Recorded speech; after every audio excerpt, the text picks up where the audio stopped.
বৃহৎ বরফের উপত্যকার মাঝে ছোট্ট পেঙ্গুইন বিবল আনন্দে লাফিয়ে লাফিয়ে হাঁটছিল। সে ছিল দারুণ কৌতূহলী, সব কিছুতেই তার জানার আগ্রহ ছিল প্রবল। একদিন যখন সে হিমশীতল ঝর্ণার পাশে খেলছিল, তখন হঠাৎই চোখে পড়ল এক সোনালি ডিম। ডিমটা চকচক করছিল সূর্যের আলোয়, যেন সেটা কোনো জাদুর বস্তু। বিবল অবাক হয়ে ডিমটার কাছে গেল।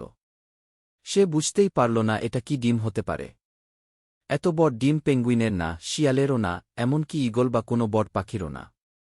সে ভাবল, এত সুন্দর ডিম একা ফেলে রাখা ঠিক হবে না। আমি এটাকে আমার গুহায় নিয়ে যাব। সে সাবধানে ডিমটাকে ঠেলে ঠেলে নিজের বরফের গুহায় নিয়ে গেল। কদিন পর, একদিন রাতে হঠাৎ সে শুনতে পেল টুকটুক শব্দ। ডিমের ভেতর থেকে কিছু একটা বের হওয়ার চেষ্টা করছে। কিছুক্ষণ পর ডিমটা ফেটে গেল, আর তার ভেতর থেকে বেরিয়ে এলো এক ফ্লাফি বরফ ড্রাগন। ছোট্ট ড্রাগনটা দেখতে ছিল অসম্ভব সুন্দর, তার শরীরটা ছিল তুষারের মতো সাদা, চোখ দুটি নীল, আর ছোট্ট ডানা দুটি রূপার মতো ঝলমলে। বিবল প্রথমে ভয় পেলেও দ্রুত বুঝতে পারল যে ড্রাগনটা তার কোনো ক্ষতি করবে না। বরং ছোট্ট ড্রাগনটা বিবলকে দেখে হাসল এবং গায়ে গা ঘষতে লাগল। বিবল আনন্দে ড্রাগনের নাম দিল ফ্রস্টি। তারা ধীরে ধীরে ভালো বন্ধু হয়ে উঠল।